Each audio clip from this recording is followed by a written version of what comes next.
Уважаемые коллеги, разрешите передать слово, представить следующего докладчика. Значит, с презентацией «Гендерные аспекты образования для устойчивого развития» выступает Зульфия Кочербаева, директор агентства социальных технологий, координатор Альянса женских законодательных инициатив Киргизская республика. Спасибо. Спасибо. Добрый день всем. Позвольте со своей стороны поприветствовать здесь такую очень представительную группу. Очень примечательно, что здесь приехали люди из разных стран, да, и такая возможность выпадает нам нечасто, и поэтому я надеюсь, что мы действительно с вами сможем обменяться тем опытом, который, несомненно, есть у каждого из нас, и этим самым взаимообогатиться. Со своей стороны, меня организаторы данного мероприятия попросили сделать вводную такую установочную лекцию, да, или, так скажем, информацию представить относительно того, каким образом вообще гендер может быть учтен при преподавании, разработке учебных материалов, да, и вообще в системе образования для устойчивого развития. Поэтому у меня, с одной стороны, стоит задача достаточно нелегкая, потому что, с одной стороны, тема устойчивое развитие – это очень широкая тема, да, междисциплинарная, комплексная такая, и она сегодня является достаточно тоже новой, только разрабатывается, как интегрировать вопросы устойчивого развития вообще в систему образования. И, с другой стороны, тема гендера, она также является новой для системы образования, еще не полностью понятно и до конца ясно, каким образом вообще относиться к этой теме. Продолжаются дискуссии в научных кругах, и тем не менее у нас стоит сегодня вопрос о том, хотя бы из того, что уже сегодня накоплено наукой и обществом, что можно уже однозначно рекомендовать для системы образования. Поэтому я постараюсь в общих чертах эту тему обозначить, и большей частью она будет касаться того, что мы просто пометим, может быть, те точки, те места, где возможно вообще внедрение гендерных вопросов. Но понятно, что полностью исчерпывающе мы с вами сегодня это разобрать не сможем. Это тема следующих мероприятий, семинаров, и я надеюсь, что БИОМ продолжит эту линию, ну и, соответственно, каждый из вас на своем месте сможет тоже сделать свой вклад в это направление. Ну и перед тем, как уже перейти, хотелось бы узнать, есть ли кто-то из вас в аудитории, кто уже раньше вообще с этой темой сталкивался, вообще с вопросами гендерного обучения и так далее. Можете? То есть вы сталкивались, да? Вы сталкивались. Хорошо, тогда я буду просить вас дополнять меня, если я что-то упущу, да? Вы тоже, да? Замечательно, хорошо. Ну и давайте тогда мы с вами сейчас попробуем разобраться вообще с тем, что такое гендер, да, и вообще с чем его едят, на небольшом простом примере. Давайте мы с вами сейчас составим список игрушек, которые мы дарим обычно девочкам и мальчикам. Да, вот просто вспомните, наверняка в вашей ситуации, в вашей жизни были такие случаи, когда вы стояли перед выбором, что подарить девочке и что подарить мальчику, ребенку. И какие чаще всего мы выбираем игрушки. Да, давайте, вот я буду сюда записывать, и мы здесь будем отмечать, да, вот что мы дарим мальчикам, что мы дарим девочкам. Пожалуйста, какие? Машинки, да, мальчикам машинки. Так, только не все вместе, а то я не успею записать. Автоматы. Автоматы. То есть любые виды оружия, да, ну игрушечного, понятно. Мечи и так далее. Конструкторы кому? Мальчикам, девочкам? Мальчикам. И девочкам тоже, да, дарим? То есть я вот так сделаю, да? Так. Мячики кому? Мальчикам и девочкам, да? Так, я, наверное, тогда буду писать посередине то, что и тем, да, подходит. Так. Мягкие игрушки. Ну, давайте все-таки попытаемся посмотреть. Мягкие игрушки мы все-таки выбираем одинаковые или есть все-таки какие-то различия? Мягкие игрушки же по цвету, да, различаются. Какие мы обычно выбираем девочкам, какие мальчикам? Ага, то есть мальчикам цвета синие, голубые. А можно сказать, как маме и мальчике, и девочки? Сейчас, давайте я запишу. А девочкам розовые, да? Розовые, красные. Розовые, красные, желтые. Угу. Так, пожалуйста. Во-первых, если она такая, как конструктор, вот они развивающие, и девочкам, и мальчикам развивающие. Если мягкая игрушка, то смотришь, чтобы она была просто красивой, такой симпатичной для ребенка, чтобы ему было удобно ее носить, лежать, спать. И потом с точки зрения безопасности. Да, это очень важные параметры. Да. Но тем не менее, если даже мы смотрим, и те красивые, и безопасные, и в принципе вызывают симпатию, да, но вот если выбирать среди этого ряда, то они же разные, там где-то, я не знаю, там бельчонок, зайчонок, там, я не знаю, лошадка и так далее, так далее. То есть, Куклу, да. Ага, куклу девочки, да? Ага, набор посуды. Посуды, мебели, да? Альбомы для рисования девочкам? Обоим, да? Ага. Альбомы для рисования. Ага. Ну тут обложки. Краски. Пластилин. Что вы сказали? Кто-то что-то сказал, я не успела зафиксировать. Пазлы, да? Ну, давайте, хорошо, ладно, запишем. Тоже и мальчикам, и девочкам. А темы одинаковые у нас у пазлов будут? Тоже будут различаться, да? То есть есть все-таки своя специфика. Девочкам украшения. Девочкам, ага, украшения мы дарим, да? Можем подарить какие-нибудь там заколки, еще что-то, да? Скакалку девочкам. Скакалка. Ага. Когда одевают кукол, когда его Да, да, да. Вот это тоже как бы. То есть Барби с комплектом одежды, например, да, и так далее. Ну, вот мужского варианта. Да. Но его дарим все равно девочке. Ага, то есть куклы, мы говорим, могут быть и для мальчиков тоже, да? Энциклопедии, ну книги, да, вот мы, по-моему, еще не записали, давайте я запишу. Очень много мальчиков, которые просят куклы, например, они шьют одежды, например. Там, Да, уже появилось. Зайцевые будущее. Исключения есть всегда, да, но мы сейчас больше говорим о, ну, как бы средне... Ну, экологические, опять-таки, какие? А, механические, извините, не услышала. Какая-то механика, да? Угу. То есть те, которые движутся, да? Машинки там и так далее, да? Ага. Велосипед не мальчиками. Велосипед. Ага. Настольные игры, да, различные? То есть шахматы там и так далее. Хотя тоже есть различия, да, какие, ну, есть все-таки там, если глубже пойти, можно увидеть специфику.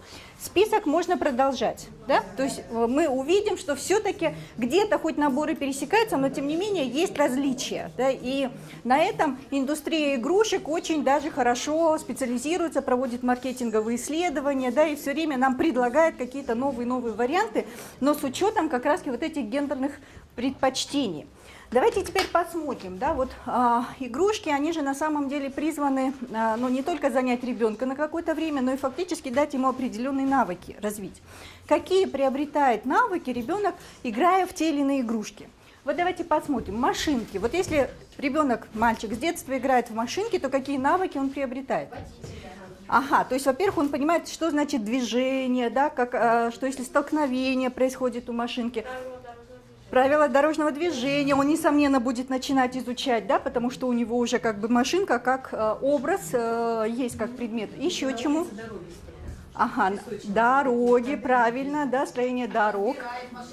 Разбирает, как они устроены, да, соответственно, он уже знает, как починить колесо, что вообще там нужно. И само, здрасте, да, и само устройство ну, машины, да, уже тоже знает, что там есть двигатель, есть там колеса, руль и прочее. То есть саму систему устройства машинки.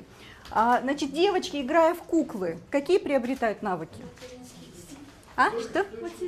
Материнские, да, то есть заботиться о ком-то, ухаживать, да, как нянчить, как укладывать, как кормить, я не знаю, как песенки петь, да, как общаться, да, и так далее. То есть, ага. Сейчас. Ага.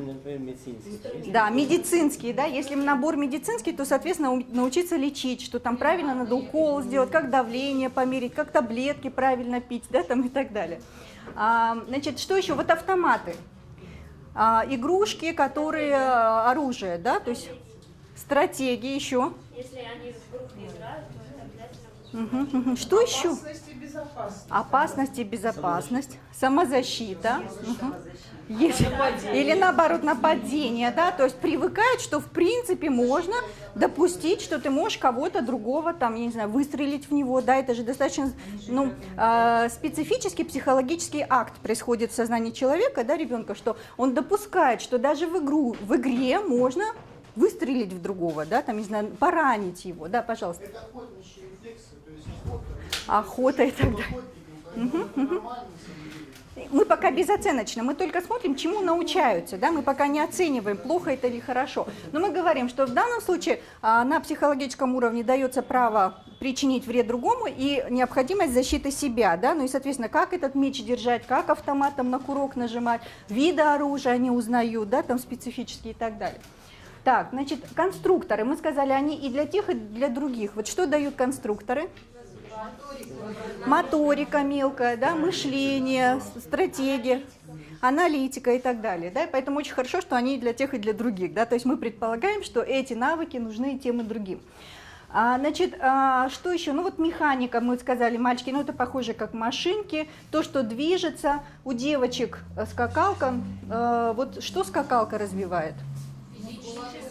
Физическую мускулатуру, да, и ловкость какую-то, вестибулярный аппарат и так далее, да. Но у мальчиков, если из спортивных, какие бы мы могли отметить? Мячики, да, мяч. Значит, мы написали, да? Это меч, это мечи оружие. Вот здесь все правильно, да. Значит, вот если мячики, например, да, они же тоже разные бывают. Вот какие мячики мы дарим девочкам, а какие мальчикам? Футбольный, скорее всего, будет мальчиком, да, а девочкам, ну, такой какой-нибудь, да, там резиновый мячик для плавания или просто для передачи друг другу и так далее, да. То есть мы предполагаем, что мальчик должен научиться играть в футбол. Футбол – это какая игра? Коллективная, да, командная игра. То есть мы как бы с самого начала предполагаем, что этот навык мальчику обязательно пригодится в жизни. Он должен уметь играть в команде, он должен уметь забивать голы, там, и делать передачи там, и так далее, и так далее. У девочек важно, что они могут друг другу перекидывать этот мячик, да, там что-то такое. То есть совсем другой процесс, другая установка. Так, что еще? Давайте у девочек посмотрим, что специфическое было. Ну вот с одеждой мы говорили, да, там наборы для шитья или одевать кукол и так далее. Это тоже какой навык развивается? Вкус, чувство вкуса. Кстати, украшения туда же, да, что мы приучаем акцентировать внимание на внешнем облике, да, как выглядишь, как правильно подобрать цвета, что лучше подходит, что не подходит, да, и так далее. Если сшить, то, соответственно, сшить тоже что-то такое красивое, там, вышить красивое, да, что-то и так далее. То есть развиваются эстетические какие-то навыки и так далее. То есть мы видим, что на самом деле за каждой игрушкой стоит обучающая задача, да, на самом деле. Есть какая-то заложенная изначально программа. И выбор игрушек – это непростой вопрос. Нам кажется, что это просто, а на самом деле мы фактически задаем программу нашему ребенку, да, чему он научится в итоге, да, что из него сложится, какой набор навыков у него сформируется, и, соответственно, какой не сформируется, да, и так далее. И в результате мы можем получить детей как раз с разным этим набором. Это в детстве. Да? Дальше мы посмотрим, проявляются ли эти различия во взрослой жизни. Вот, например, да, закончили школу, теперь выбирают, куда поступить. Есть ли здесь какие-то различия в выборе вуза, ну или, так скажем, будущей специальности у юношей и девушек? Да. Могут быть, да, проявляются. Какие? Вот вы знаете, я сейчас как раз сидела, думала, вот мы всегда жалуемся на то, что педагогическая профессия это, ну, идут одни женщины, да, изначально женщины. А ведь на самом деле, когда девочки играют именно девочки в педагогов, и девочки играют во врачей. Это реже, когда мальчики. Конечно, если... Да. И мы сами как бы уже на уровне подсознания вкладываем девочки, когда мы выбирают, да, вот именно что она должна, поэтому уже не молоток в руки дают, да, вот мальчишки, я просто сейчас сижу как мамочка взрослая, что я дала? Я дала сыну деревяшку, дала гвозди и дала молоток, чтобы он не бил гвозди в стены, а куда-то уже был более сознательно, да, то есть уже изначально мы уже делим их. Вот даже если я даже и понимаю, вот что, о чем мы говорим, да, я все равно это Ну, то есть мы можем сказать, что те навыки, тот набор навыков и знаний, который получил ребенок в детстве, они в определенной степени влияют на выбор будущей профессии потом, да? То есть девочки могут выбрать педагогические специальности, врачи, да, то есть они пойдут на медицинские специальности, повара, я не знаю, дизайнеры, да, там, шитье и так далее. То есть это, так скажем, то, что логически вытекает из того, что они, какие установки они получили в детстве. Мне кажется, просто это еще зависит от индивидуальных способностей ребенка. Допустим, Да. мой сын никогда не играет в машинки, у него нет интереса. Конечно, Зато он конечно. играет в кастрюли, в повара, любит готовить, и каждое утро готовит. То есть ему это больше. Да, как я уже говорила, всегда есть исключение из общего правила, да, мы поэтому не говорим, что все всегда так, да, поэтому у нас бы не было, наверное, мужчин-дизайнеров, если бы так было вот усредненное, не было бы женщин-космонавтов и так далее, да, понятно, что всегда есть на той стороне шкалы, на этой стороне шкалы есть примеры, но если ближе к центру смотреть, да, то все-таки мы видим, что есть различия. И если мы посмотрим даже просто официальную статистику, количество студентов, значит, разбитых по полу на разных специальностях, то мы можем увидеть, да, очень яркую гендерно дезагрегированную картину, когда в политехе, да, на технических, машиностроительных и прочих специальностях у нас преимущественно там 95% это мальчики, да, юноши, и, соответственно, на других специальностях, которые мы так называем, ну, так, социально ориентированные, гуманитарные и так далее, там больше будут девушек у нас. Хорошо, отучились. Мы пока оценку не говорим, да, что плохо это или хорошо. Любое образование, оно хорошо. Обучились, пошли работать. Теперь давайте посмотрим, есть ли различия в возможностях и в размерах заработной платы. Да? Вот. Есть различия? Давайте посмотрим. Не, ну мы сейчас вот заработную плату устанавливает государство. Не, ну понятно, мы фактически. Государство, извините, государство демократическое, у нас нигде не написано, что для женщин такая зарплата. Нет, для речь мужчин такая. не У о нас том, есть тарифная сетка по разрядам, по отрядам и прочее. Давайте я уточню вопрос. Да? Вот мы говорили, вот обучились девушки на медицинских специальностях, пошли работать в систему здравоохранения. Мужчины обучились там, на технологические специальности, пошли работать, соответственно, в свою сферу. Вот уровень зарплат в той и в этой сфере различаются или нет? Да, вот я об этом говорю, различаются. В чью пользу?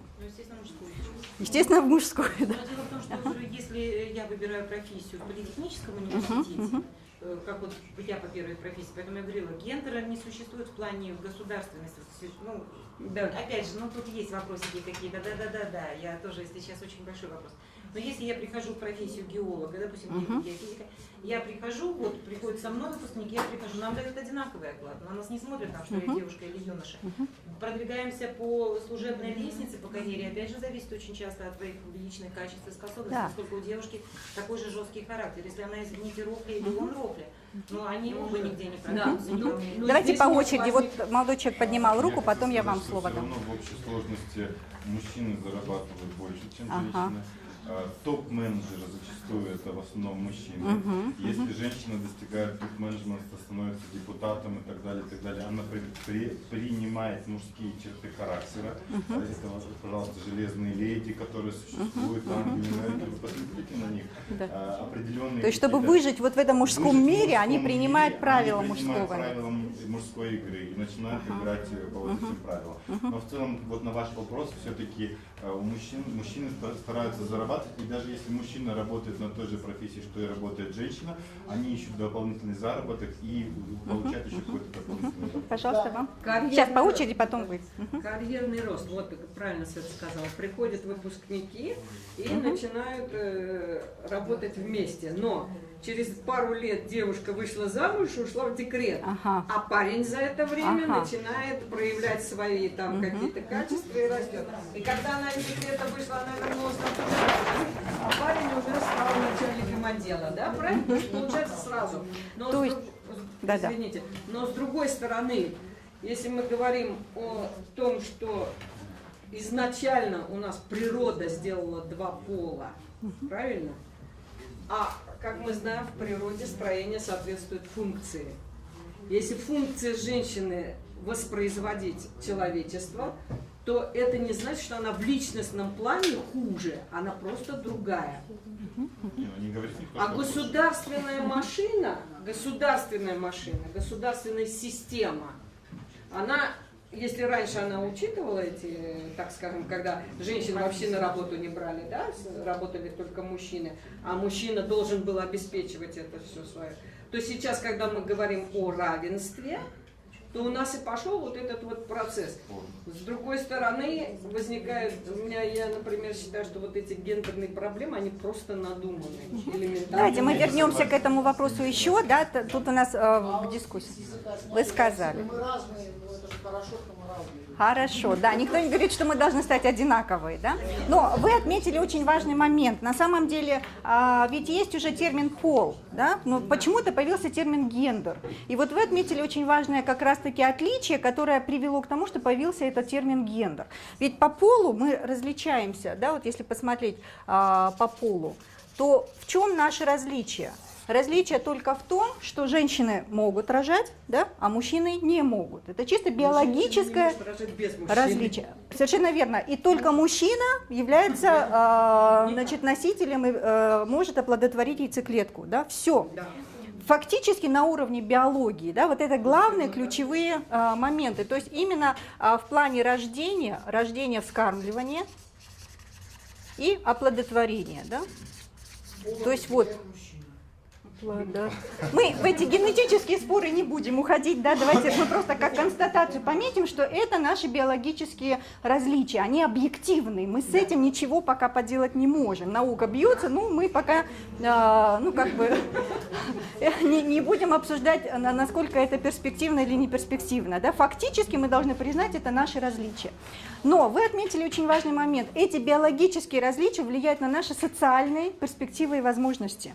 Потому что если бы рожать могли и мужчины, и женщины, я вас уверяю, у нас было бы совершенно другое общество. Мы могли бы договариваться. Первого ребенка я, второго ребенка ты, да. Вот, и была бы совершенно другая социальная организация. Поэтому, но тот факт, что мы так договориться не можем, да, и то, что если семья хочет иметь все-таки детей, да, если семья хочет иметь детей, то это прежде всего выпадение на определенное время, не на постоянное, конечно, именно для женщины. То есть в 9 месяцев выносить ребенка, это даже чисто физически тяжело, да, это трудно. Более того, это рискованно для жизни, да, каждый раз это риск. А потом на рождение ребенка же это не заканчивается, еще как минимум год, ну или сколько-то, хотя бы там 8 месяцев надо ребенка вскармливать, да, это тоже чисто физические нагрузки. И таким образом у нас по трудовому кодексу до 3 лет можно трудовой отпуск брать по уходу за ребенком, да, предположим, что женщина этот отпуск полностью использует, поэтому у нее на одного ребенка минус 3 года, да, из социальной жизни, имеется в виду из трудовой жизни выпало, а если детей несколько, да, то считайте, умножайте, и получается, что это серьезный вызов для того, чтобы она могла продвинуться по той же самой карьерной лестнице, повысить свой уровень квалификации, компетентности, да, и так далее, и так далее. У мужчин такого выбора нет, да, у них нет такой дилеммы. Они могут одновременно быть многодетными отцами и совершенно спокойно продолжать карьеру, без отрыва, как называется, от производства. Да. Вот. Да. И поэтому... Другой аспект. Вот работодатель, когда принимает на работу, да, и выбирает себе кандидатов на собеседование, смотрит, то как вы думаете, имеет ли для него значение пол кандидата? Имеет. Каким образом это влияет? Ну, пол и возраст, да, возраст, да. Если дети есть, хорошо. Ага. Несмотря на женщину, Да. думает, что и может там к декрету идти. Да, совершенно верно. Если девушка молодая. Потому что дети заболеют. Поэтому, естественно, дают предпочтение больше мужчин. Да, потому что мужчина не придет и не будет говорить, что я забеременел, извините меня, да, мне надо отпуск по уходу по беременности и родам, а потом у меня заболел ребенок там, и так далее. Да, мужчина с такими проблемами не придет. Ну, все еще зависит от типа работы. Да. Вот, например, я потому что, например, сам сейчас являюсь работодателем и вот подвержен вот этому влиянию. Да? Во-первых, я знаю, что женщины лучше выполняют кропотливую работу, усидчивые. Они больше могут что-то там считать, качественно собрать, подготовить хороший отчет. Мужчины лучше договориться могут, лучше продвинуть какой-то вопрос вперед. И то есть не всегда, нет, не всегда, но в целом где-то приблизительно такие качества уже у нас изначально вырабатываются. Но с другой стороны, вот все-таки вот эта гендерность, и когда вот существует баланс, потому что, например, вот у нас была разная ситуация. Было, что когда я сидел в офисе и меня окружали одни девушки, была картина, когда сидели одни мужчины. И вот когда сидишь с одними мужчинами, это просто потому что напряжение. Да. Но когда сидишь с девушкой, тоже абсолютно обратная реакция. То есть вот, вы знаете, и вот когда вот существует какой-то баланс, это все равно вот оно... То есть лучше смешанные группы, лучше да, смешанные все-таки, группы, да. да. Мгм. Хорошо. Но вопрос относительно того, кто лучше там выполняет ту или иную работу, позже я, когда у меня будет презентация, у меня там есть несколько примеров, мы про это еще продолжим разговор. Таким образом, да, по полу мы различаемся только этим, но это влияет на наш как раз гендер, говорит о наших социальных возможностях, да, то есть как это проявляется в социальном плане, какие различия устанавливаются социумом, обществом, государством и так далее, и влияют уже на конкретных мужчин и женщин. И вот на самом деле гендерные различия, да, это все те различия, которые обусловлены именно существующей системой воспитания, культуры, образования и так далее. Потому что если мы посмотрим, например, 100 лет назад в наших странах, какие были мужчины и женщины, вы уже отмечали этот фактор, да, доступ к образованию, к профессии, к работе и так далее. Во многих случаях женщины были ограничены. Там, не знаю, знаменитый роман Анна Каренина, да, он по сути гендерный. Потому что ключевая проблема, которая есть у Анны Карениной, да, почему вопрос развода становится таким болезненным, да, почему вот весь роман посвящен страданиям главной героини. Ведь во многом это обусловлено той системой, которая в то время была, что она при разводе не может получить ребенка. То есть и муж ее этим шантажировал фактически, да, и вот как бы вся драма, она обусловлена этим. Сегодня общество изменилось во многих вещах, да, ну хотя есть страны другие, где женщины до сих пор не имеют прав, таких же, как, например, мы имеем сегодня, да, те же самые арабские страны и так далее. Вопрос избирательного права очень долго пришлось бороться, да, за то, чтобы доказать, что женщина может иметь политические права, да, там, экономические, социальные и прочее. И этот вопрос сегодня еще открыт, да, но тем не менее гендерные различия или, так скажем, гендерные вот эти вот установки, это то, что может меняться, то, что задается существующей системой, но оно, соответственно, может меняться, потому что оно все есть вопрос конвенции, договоренности на вот тех людей, которые живут в том или ином обществе.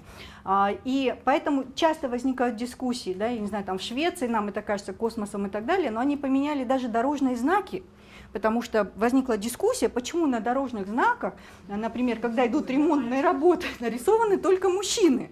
Да, изображен мужчина с, как это называется, вот этот, да, с отбойным молотком там, да, или с киркой и так далее.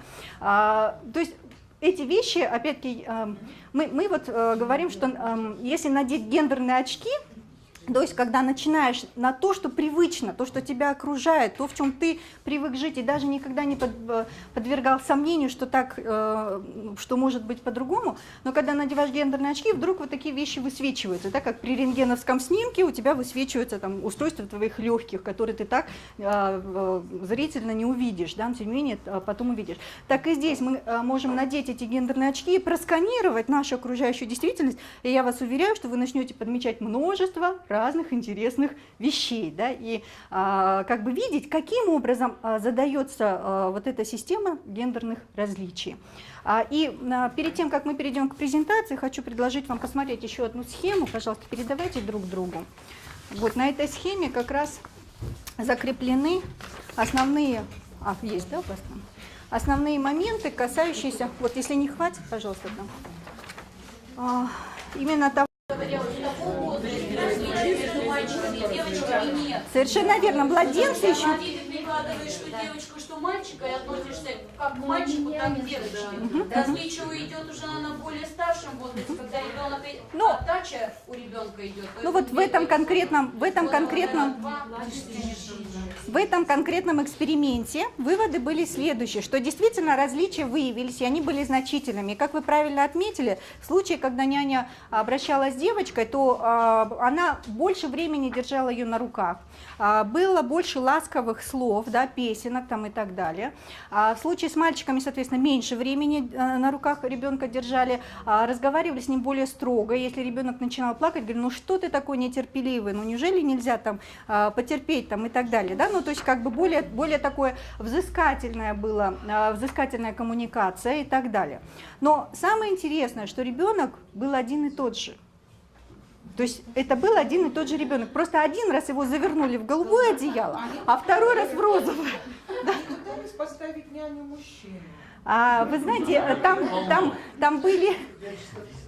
там были и няни мужчины, и няни женщины, но нам в данном случае было важно, меняется ли отношение у человека в зависимости от того, про кого он думает, кто перед ним, мальчик это или девочка. Да? И вот мы видим, что поведение менялось. Если мы считали, что это девочка, то мы начинаем вести себя чуть-чуть по-другому. Да? Если это мальчик, то, соответственно, по-другому. Ну и таких примеров масса из нашей жизни. Да? Если, например, упадет мальчик и начинает плакать, то в большинстве случаев, да, мальчику скажут, ну не плачь, ты же мужчина, ну что ты, Господи, там и так далее. Да? Солдат Родину защищать и прочее. Если придет девочка с разбитой коленкой, то, скорее всего, мы ее прижмем, обнимем, будем качать, там, я не знаю, там, и ласково с ней разговаривать, да, то есть как бы мы таким образом закладываем, что выражение эмоций для девочки это скорее норма, а выражение эмоций для мальчика скорее не норма, да, то есть мальчик должен управлять собой, управлять своими эмоциями, должен стремиться все время выдерживать какой-то стандарт мужественности там и так далее. И вот с детства получается, ребенок-то еще он не знает, кто он, мальчик или девочка, да? Ему это мы объясняем, как правило, мы им объясняем, что ты мальчик и ты должен быть раз, два, три, четыре, пять, ты девочка и ты раз, два, три, четыре, пять, да, то есть и таким образом, ну понятно, что кто не хочет соответствовать требованиям, которые твои любимые и близкие тебе предъявляют, да, потом школа, потом молодежная среда, потом работа там и так далее. И таким образом роли уже, ну, практически, мы так скажем, мы задаем социальную программу разную, мальчикам и девочкам. Ты же будущая мать, ты должна уметь то-то, мама обязательно научит девочку готовить, шить, убирать, там, постарается, по крайней мере, научить, да, если нет, общество ее будет осуждать. Что ж ты так свою девочку плохо обучала, да, она у тебя готовить не умеет и так далее. А мальчика, соответственно, наоборот, вот гвоздь даже не умеет забить, да, то есть как минимум надо научить забить гвоздь и так далее. Давайте посмотрим, что дальше, да, по этому кругу. Это приводит к тому, что гендерные роли влияют на разделение труда. Да? Почему мы считаем, что мужчина должен забить гвоздь в доме? Да, потому что это с детства определено. Да. Предполагается, что физическая работа, хотя на самом деле забить гвоздь может любой из нас. Правда же? Но опять-таки... Исследования говорят о том, что нельзя мальчику говорить, что если он упал, ты не плачь, ты мужчина, поэтому у нас все больше и чаще мужчин вырастают очень агрессивными, которые не могут себя контролировать. Потом идут дружно к психоаналитикам, чтобы разобрать. Или алкоголизм, наркомания и так далее. Да? То есть стресс-то куда-то девать надо, как его, и тогда начинаются различного рода зависимости. Дальше мы определили, что гендерные роли влияют на разделение труда. Дальше мы с вами обсуждали, что труд оценивается различно в зависимости от того, кто его делает. Да? То есть то, что говорили, разрывы в средней заработной плате, да, по отраслям различным в разных сферах. Кроме того, вот небольшой пример, да, вот женщины каждый день дома моют посуду. Да? И это такой рутинный, ежедневный труд, который на самом деле не облагораживает, да, в отличие от такого устойчивого выражения, который на самом деле не развивает человека и не дает никаких положительных эмоций. Да? То есть мыть кастрюлю каждый день, это, ну, на самом деле не очень приятно. Но, тем не менее, это работа, которую женщины делают каждый день. Мужчина может один раз в своей жизни построить дом, и ему эта заслуга будет до конца его жизни. Да.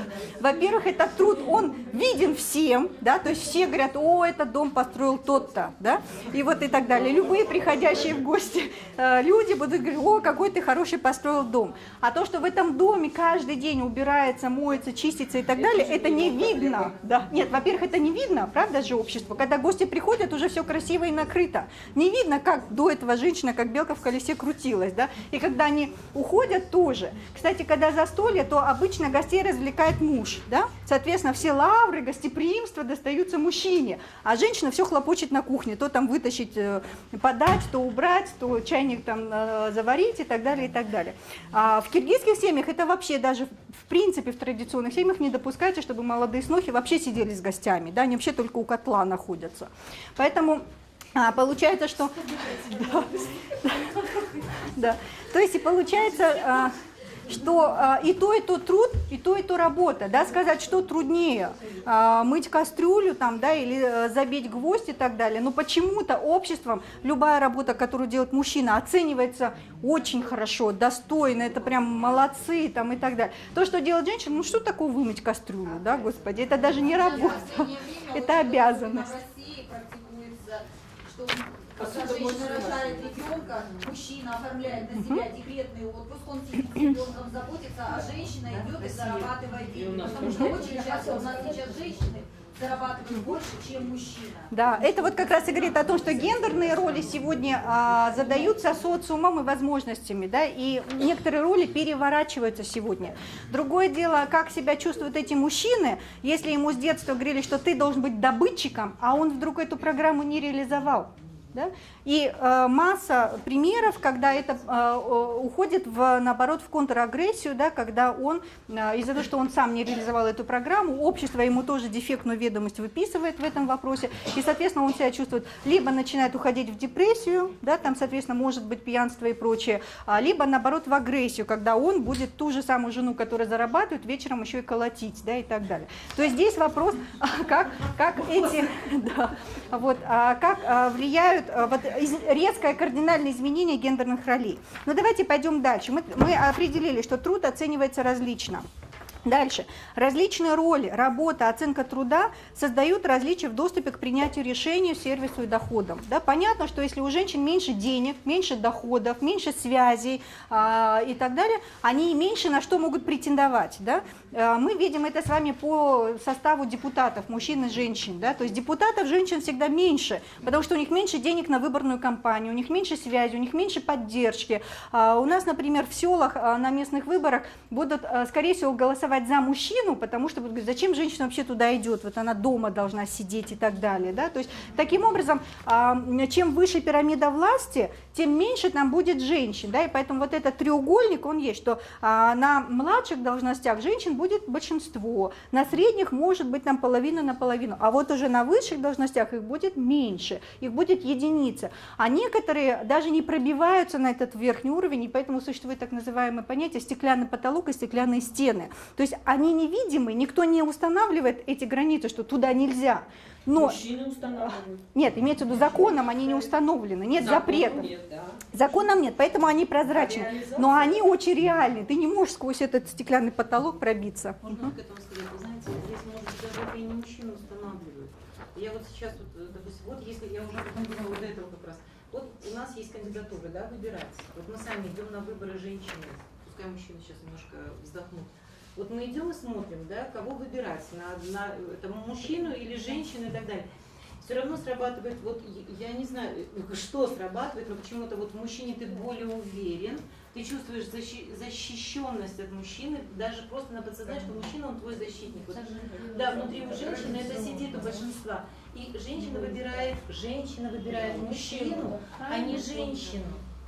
Даже вот мы сами. Да. Тише. Да. Да. При этом по численности женщин, кстати, больше, чем мужчин на голосовании, но они же выбирают мужчину, поэтому... Ну понятно, но... Тише. Женщина, она же устроительница по сути своей. Она, если может устроить дом, значит, она может устроить что-то в государстве. Но подсознательно все равно ставит ту же галочку мужчине. Ну, вот это как раз подтверждает последний кубик в нашей схеме, да, который, смотрите, говорит, что различия в оценке труда, трудности в доступа поддерживают существующую силу отношений, которые стимулируют различия гендерных ролей. Ну или другими словами говоря, да, то, что вот эти гендерные различия сложились таким образом и существующее неравенство есть, оно фактически как бы воспринимается потом как норма, что все так жили и так было и будет, и раз так сложилось, значит значит, на самом деле этому есть какие-то причины, да, которые, ну, научно обоснованы там, и так далее, и так далее. И зачем тут что-то менять? Значит, пусть оно дальше так и идет. И каждое следующее, значит, следующее поколение своего же ребенка начинает воспитывать в соответствии с теми же нормами, которыми воспитывали его. Да? И таким образом это получается замкнутый круг воспроизводства гендерных ролей. Но насколько он замкнутый? Насколько он не поддается изменению? Как вы думаете, можно ли менять все-таки эти гендерные роли? Я, например, считаю, что нужно в первую очередь воспитывать, ну, мужчину и женщину может, но в первую очередь надо в них воспитывать личность, личностные качества. И тогда, если мы воспитаем грамотную личность, это будет все равно, в каком теле она находится. И тогда, если личность осознает свою, так скажем, ответственность за будущее, она и будет воспитывать личность. Да.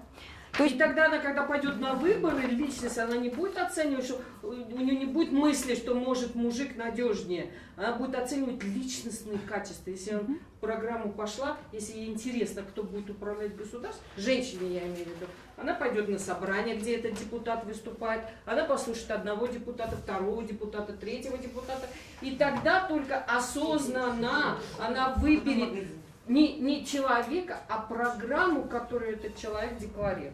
Человек. Сейчас по очереди давайте. На младшем уровне, когда мы разделяем на мальчиков и девочек, на защиту и на воспитание, то есть девочка должна научиться готовить, посуду играть, да? Девочка должна научиться воспитывать, нянчить и держать ребенка, значит, мы должны обучать это и мальчика. Давайте сейчас обсудим. Если Да? я скажу, вот воспитывая так разнополом, мы лишаем личность использованием многовариантных путей развития. Вот это самое главное. То есть, например, что плохого в том, что мальчик тоже сможет себе пришить пуговицу? Да? Никакой проблемы в этом нет. Давайте вы и потом вы.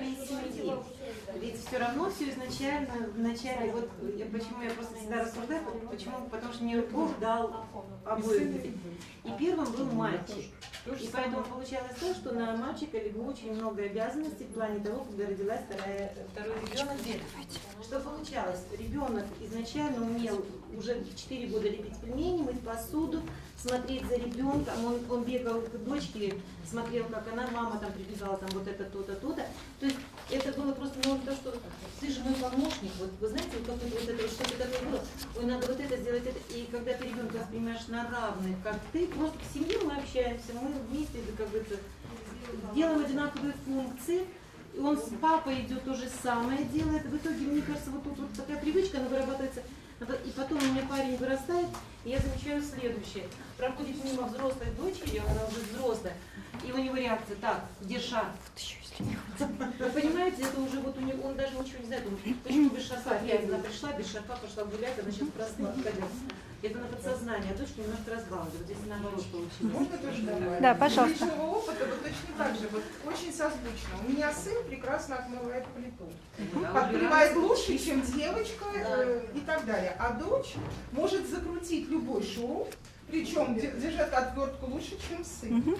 Поэтому То есть это вопрос навыка, а навык он приобретается именно тем, что возможность практики, правильно? Чем больше и чаще ты будешь иметь возможность.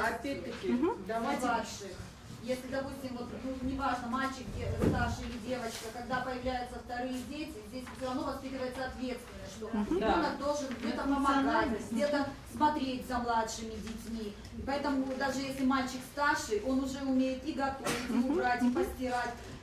Полностью То есть как бы перекладывает роль матери как бы на себя, потому что он знает, что нужно помочь, нужно ответственно отнестись к этому. То есть на самом деле быть хорошими воспитателями могут быть мужчины очень даже прекрасно справляться с этим. Тише, тише, давайте послушаем, пожалуйста. Давайте про семью, да, вернемся к семье. Вы говорили про детей, но давайте вернемся к тому моменту, как эта семья образовывается, да?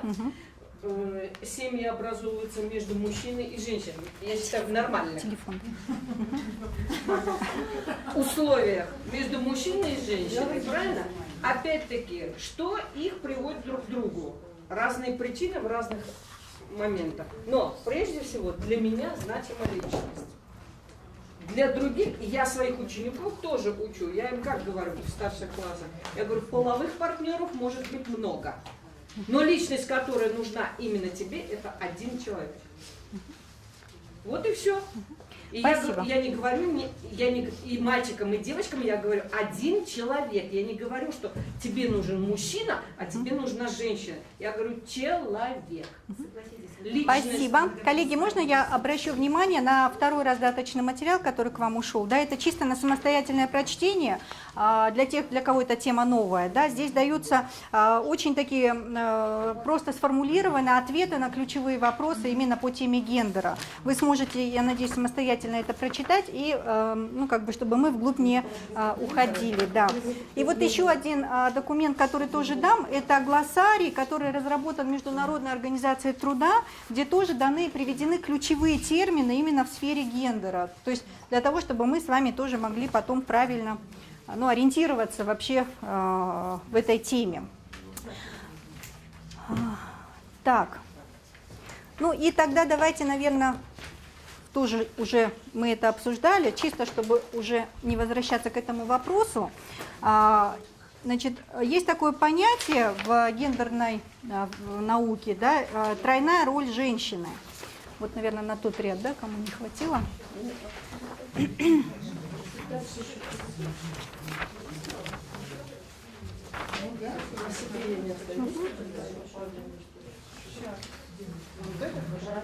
Тройная роль, да. Значит, что это за тройная роль? Понятно, что это условное некоторое деление, но тем не менее оно дает нам возможность понять, почему же все-таки так важно говорить и разбираться в вопросах гендера. Значит, 3 вида роли выделяются: продуктивная, репродуктивная и работа по ведению дел местного сообщества. Давайте разберемся с продуктивной деятельностью. Да? Продуктивная деятельность – это вся та работа, которую мы с вами делаем по заказу государства и общества, и за которую мы получаем вознаграждение, то есть зарплату. Да? Вот сегодня в современном обществе в такой продуктивной деятельности вовлечены и женщины, и мужчины. Да? Но, как мы уже отмечали, женщины прерываются на рождение детей, и поэтому у нас даже, значит, выход на пенсию с учетом этого, да, различный. И в трудовом законодательстве эти вещи, ну, отмечены, да, и созданы дополнительные нормы, касающиеся защиты прав женщин, выходящих в отпуск по беременности и родам. Но если так в целом говорить, да, то сегодня и женщины, и мужчины приветствуются на рынке труда, да, и вовлекаются. И образование, соответственно, профессиональное могут получить и женщины, и мужчины. Мы сейчас не говорим там о возможностях в плане там финансовых и так далее, мы говорим о возможностях в принципе, да, что нет запретов. Репродуктивная деятельность, мы уже отмечали, да, что это та деятельность, которая связана именно с рождением детей, да, значит, вскармливанием, уходом за членами семьи и так далее. Вот, значит, как вы думаете, на кого больше нагрузка ложится именно по выполнению репродуктивной деятельности? На женщин, да, то есть для мужчины стать отцом это практически не работа, да, удовольствие, а для женщины стать матерью это большой труд, да, который действительно нельзя переложить на кого-то другого, да, вот особенно по рождению и вскармливанию.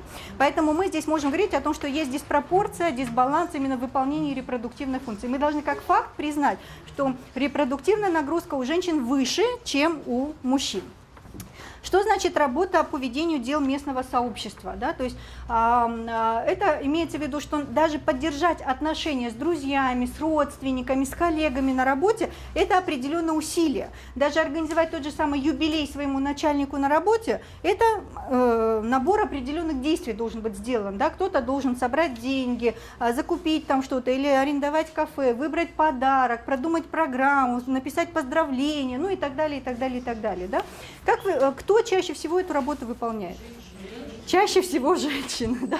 То есть и вот таким образом, если мы возьмем, допустим, в селе, да, те же самые мероприятия семейные, особенно у нас у киргизов, да, это вообще ужас, когда там куча родственников приезжает по любому поводу, и это всегда огромное количество, нужно приготовить еды там и прочее, прочее. Эту всю работу чаще всего выполняют женщины, да, мужчины могут зарезать скот, я не знаю, там, и уже с гостями сидеть, а вот все остальное, мыть кишки, резать, готовить, бурсоки печи, убирать, накрывать и так далее, это все делают женщины.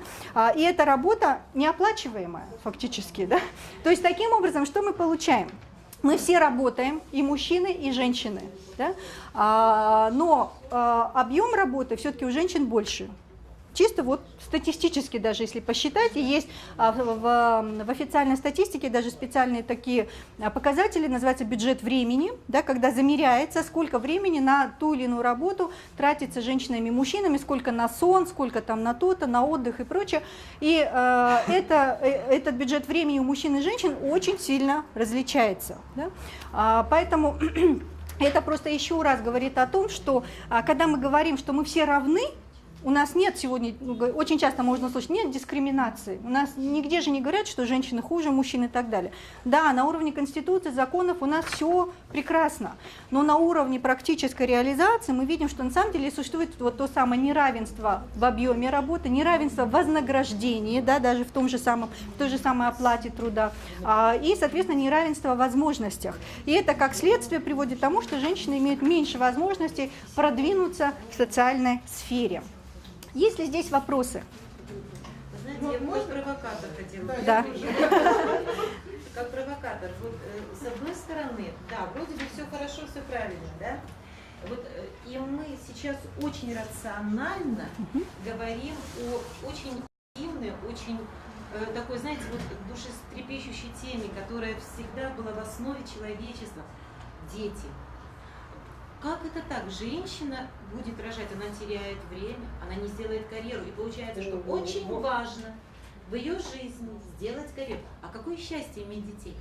Ведь вот мы говорим, это как сложно. Тебе 9 месяцев надо выносить ребенка, ты будешь очень такая, прям, ну что у нас некоторые девочки, даже если и нету токсикоза, они уже не могут ходить.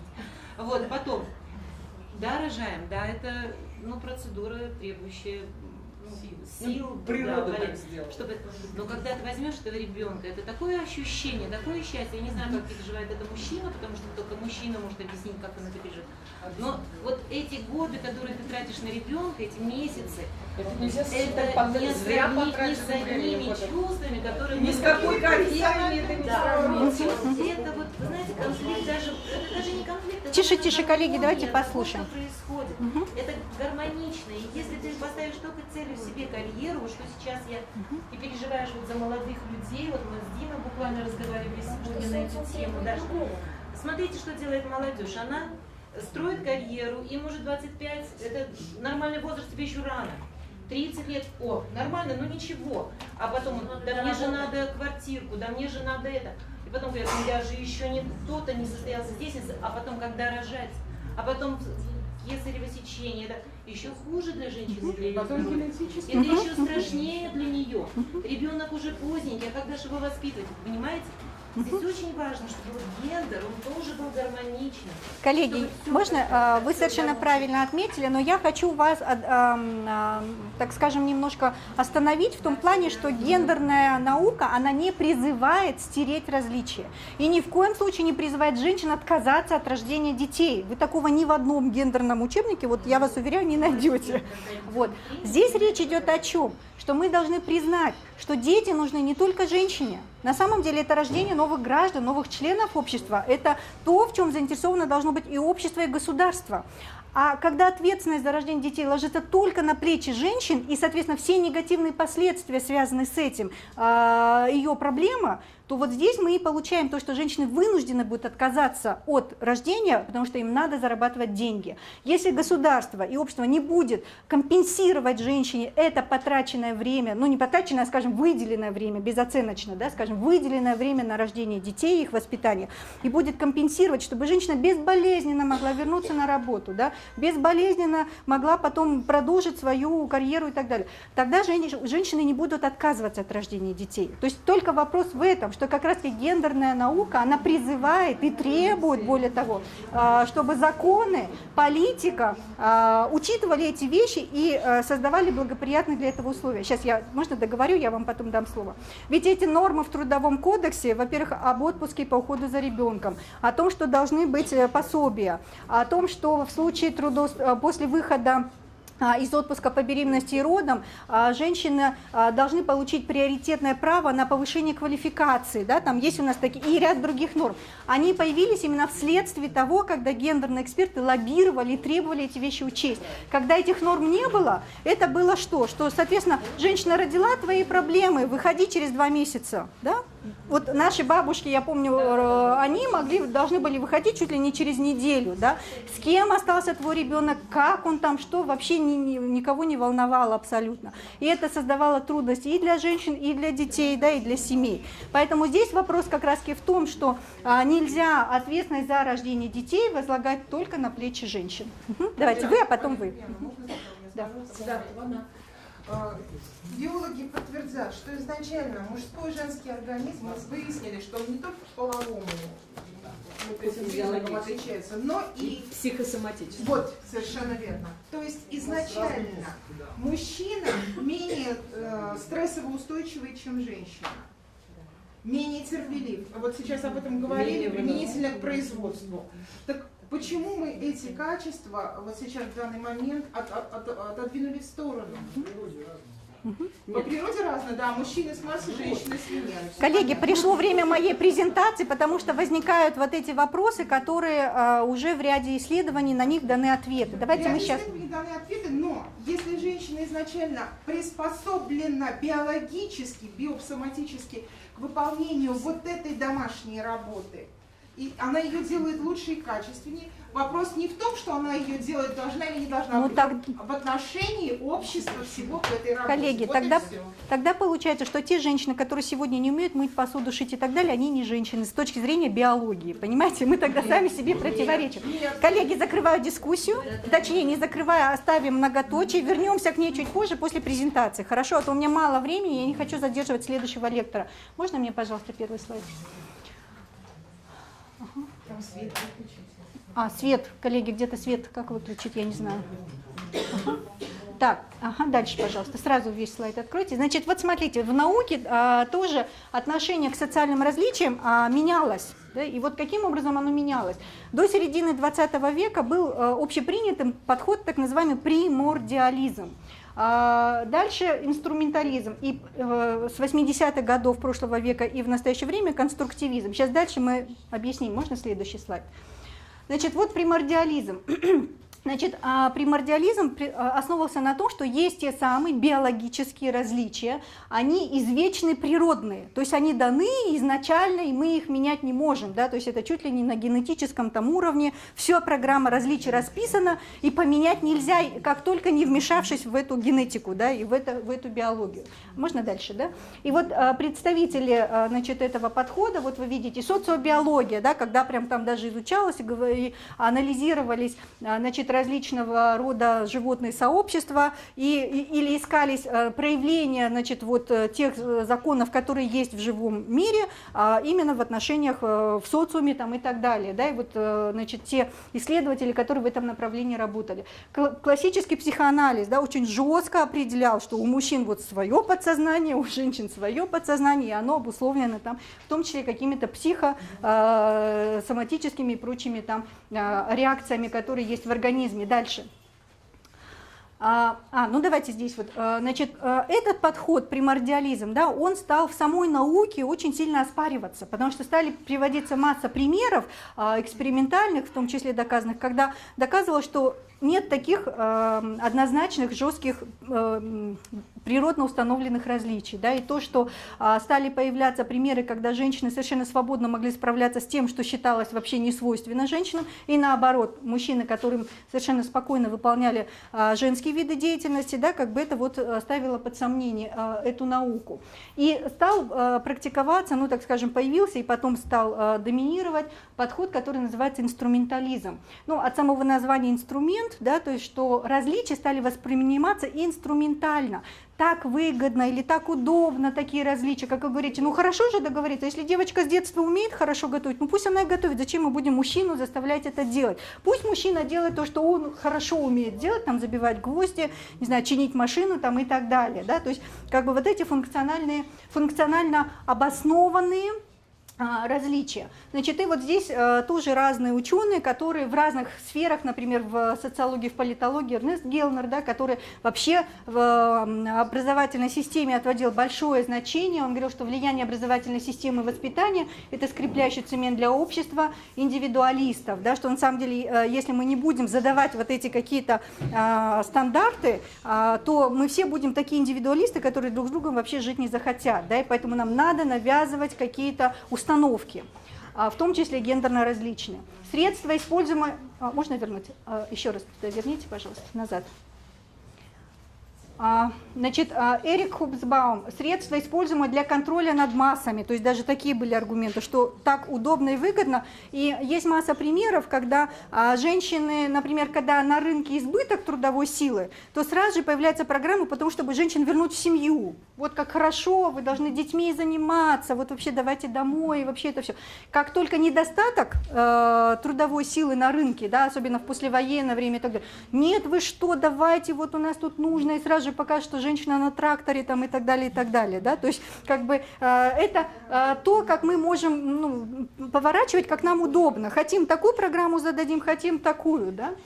Структурно-функциональный анализ Парсон, расизм и сексизм, вот Иммануэль Валерстайн, он вообще как бы жестко достаточно высказывается по этому поводу. Он говорит, что расизм, сексизм, да, сексизм, когда оправдываются гендерные различия какие-то, нужны для оправдания меритократической системы. Меритократия – это в переводе с французского заслуги, да, то есть когда как бы, ну вот, что если ты заслужил что-то, то ты можешь получить это, да, и вот только если ты заслужил. Так он говорит в кавычках, он говорит, что на самом деле меритократическая эта система, которая, значит, строится на самом деле на расизме, на оправдывании расизма и сексизма. То есть фактически используют неоплачиваемую там женскую работу, да, неоплачиваемый там труд меньшинств и так далее. Дальше. Этот подход тоже стал, ну не то чтобы критиковаться, но появилась новая концепция, которая сегодня фактически принята большинством ученых как, ну, скажем, наиболее перспективное, наиболее достоверное, да, это, значит, направление конструктивизм. Можно, да, сразу вот все. Который утверждает, что существующие различия сегодня, да, мы не говорим о биологических, опять-таки, давайте говорить о социальных различиях, да, социальные различия, в чем мы именно в социальном плане различаемся. Результат конструирования на основе производства и воспроизводства идентичности. Что такое идентичность? Да? То есть это то, каким образом мы сами себя воспринимаем, я кто, да? Я там киргизка, я женщина, я там, не знаю, медик, и у каждого свой набор этих идентичностей. И вот этот набор, этот конструкт идентичности, он задается системой образования, воспитания, семьи, я не знаю, средств массовой информации, литературой, социумом, в общем, вот всей совокупностью социальных инструментов, да, воздействия, фактически влияет на то, какую идентичность человек себе сформирует. И, например, в отношении этнических групп, наций, да, национальностей, Бенедикт Андерсон вводит термин «воображаемые сообщества». Да? Ну, то есть, например, кто такие кыргызы?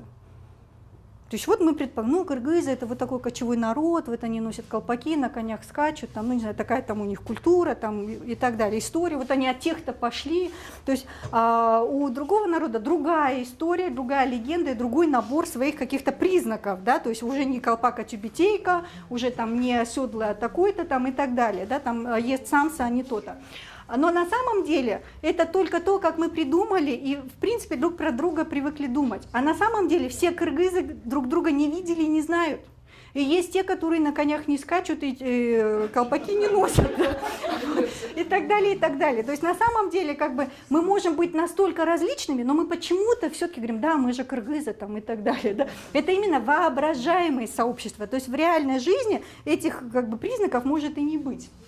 Символизм, да, соответственно, очень большую роль начинает играть символизм. Какие символы у нас есть, которые мы вместе выдвигаем. Но у меня, к сожалению, здесь нет этого примера, но вот флаг Новой Зеландии вы видели когда-нибудь? Герб Новой Зеландии, да, вот на гербе Новой Зеландии у них изображена, значит, белая женщина, ну, как бы королева с флагом Великобритании и их туземный мужчина, соответственно, с атрибутами там их этнической экипировки, копье, одежда там и так далее. И как бы, ну, считается, да, что это очень такой гендерно корректный символ, потому что, с одной стороны, расовое равенство, да, равенство культур и равенство гендерное, то есть и мужчины, и женщины, и так далее. И вообще очень человеческий такой символ, да, так что вообще очень, чаще всего у нас какие-то животные, там львы, тигры, орлы какие-то изображены, а здесь люди, да, вот что это, вот бесполые там и так далее. Концепция другого и так далее. Но я не буду перечислять, это просто для тех, кто захочет в это глубже погрузиться. Пожалуйста, дальше.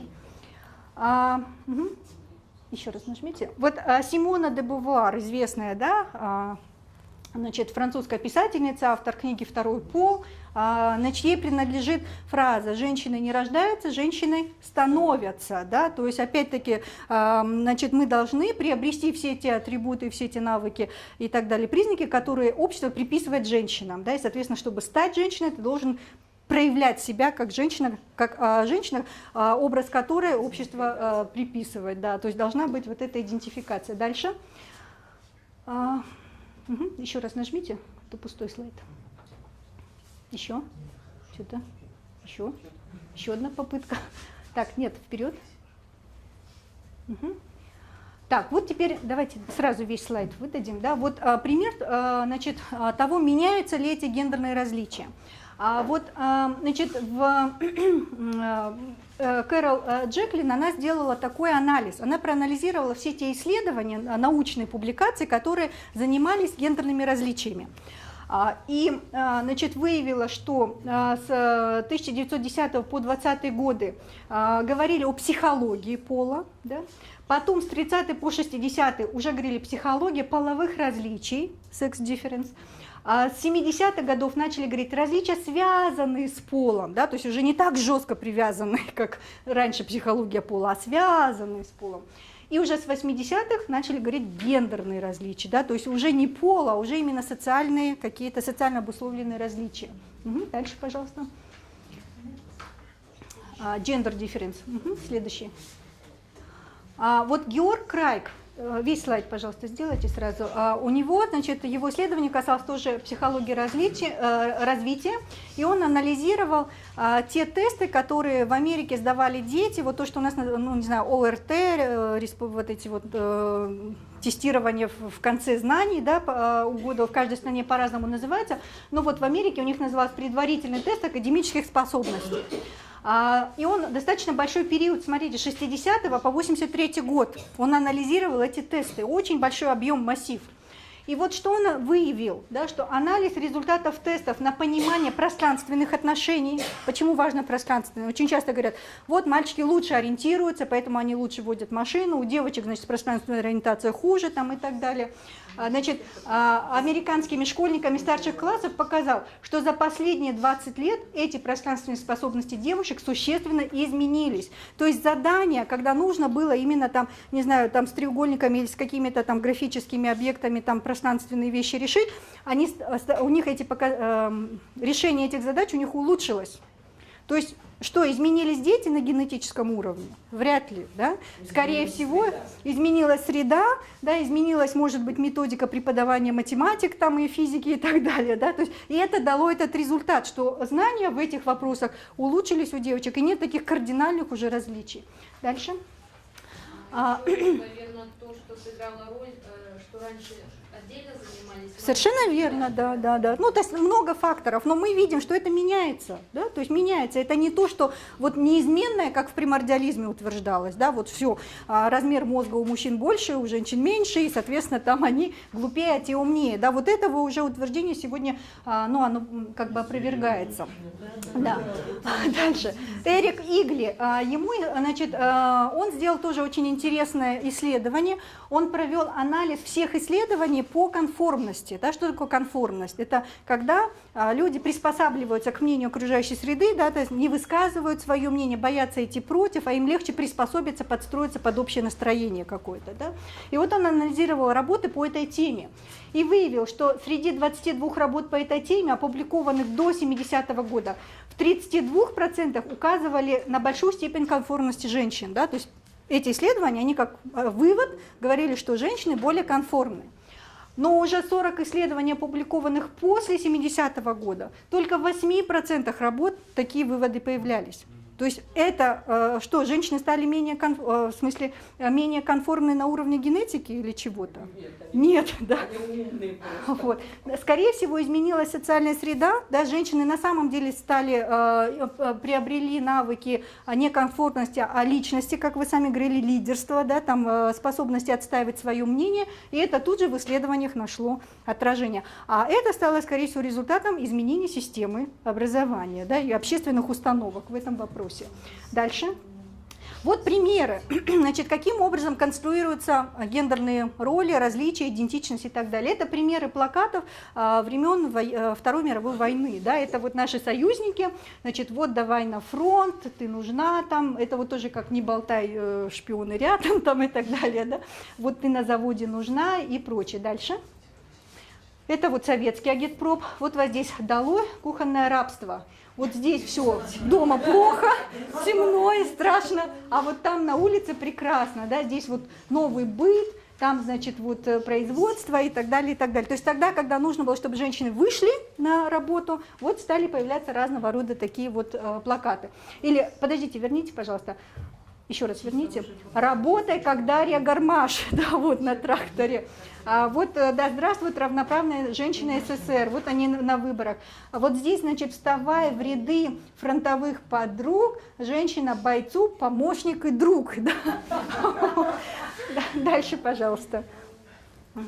Это вот китайский, вьетнамский и так далее, ну, соцлагерь, да, их агитпропаганда тоже очень похожие, те же самые приемы используются, да, фактически. Ну, вот здесь единственное, что вот она мечтает о космосе, да, что женщина может полететь в космос, вот она там на этих высотках работает, на монтажных работах, вот она может воевать, видите, она с оружием, да, и так далее. Хотя это противоречит тем самым традиционным гендерным представлениям, да, когда женщина должна вот только дома с детьми. Здесь ничего подобного нет. Дальше. Это вот пример уже наших архивных реальных фотографий, да, киргизских. Вот женщина-чабан с ружьем, вот женщина, которая геолог, да, вот тоже наша, как Дарья Гармаш, которая работает на тракторе. Можно дальше? Да. Вот, значит, но при этом, да, обязанность по уходу за детьми никто не снимает, и поэтому советская система работала система, значит, двойного контракта, да, когда ты и мать, и работница, и поэтому вот очень часто были вот примеры, когда даже на работе ты где-то берешь с собой ребенка. Дальше. Значит, это вот как СМИ конструируют, да, сегодня наши гендерные различия. Это вот газета наша, здесь вот мужчины на коне, вот они выступают с микрофоном, да. Женщина здесь на качелях в национальных одеждах, да, то есть она просто как, ну, я не знаю, там, фея, да, какая-то восточная. Вот здесь она тоже сидит, а женщины взрослые, они уже в таких вот или чеках сидят и так далее. Но у них пассивная, да, как бы роли, пассивные позиции, здесь активные такие, вот они на коне выступают, женщины как украшение нашей жизни существуют. Дальше. Вот тоже, да, этот пример, вот они, даже если у котла, но они все равно в национальных одеждах и прочее. Вот смотрите, это в одной и той же газете, значит, были, ну не в одной и той же, в разных газетах, но тем не менее в одно время были, в одну неделю брали, анализировали. И вот смотрите, вот эта женщина, Наталья Аблова, она получила, значит, государственную премию именно в области прав человека. И метка о ней была маленькая-маленькая в газете. Фотография как будто бы из паспорта взятая, да? И была просто вот отмечено, что Наталья Аблова удостоилась такой-то, такой-то награды. Вот здесь мужчина, смотрите, здесь и компьютер поместился, да, и стол поместился, и огромные фотографии и так далее. Вот, ну и вот здесь тоже, да, вот, значит, мужчина, но он вот на каком-то стуле, вот про него такая развернутая статья там сделана и прочее, да, то есть вот, но соразмерим ли вклад, да, и разная оценка получается. Дальше. Ну, вот этот другой пример, да, какие еще образы. Еще раз кликните, тут еще будет. Вот смотрите, другие появляются образы. Женщины на обочине жизни, да, вот они тут продают какую-то мелкую, значит, мелкая торговля, там что-то они продают, девочки, используют это тело, да, для привлечения. Вот смотрите, здесь на самом деле кроссворд, но почему должна появиться такая картинка рядом с кроссвордом, да, вот зачем, казалось бы, и почему именно вот такой полуэротичный рисунок. Моей женой была ведьма, да, то есть вот как бы воспроизводятся, продолжают воспроизводиться гендерные стереотипы и так далее. Дальше. Ну и вот совсем значит, не совсем, а в смысле, вот теперь уже к схеме, к устойчивому развитию давайте подойдем, а чуть позже мы еще поговорим про образование. Значит, всю схему давайте сделаем. Значит, вот концепция устойчивого развития или модель устойчивого развития, всем известно, да, она базируется на соединении трех аспектов. Это экономика, социальное развитие, экология, да, то есть мы должны развиваться таким образом, чтобы, значит, мы получали действительно какие-то блага в виде там дивидендов от экономики, но тем не менее эти блага были бы справедливо распределены в нашем социуме, то есть качество жизни улучшалось и не только отдельных там миллиардеров, а в целом всех, да, и при этом не страдала окружающая среда.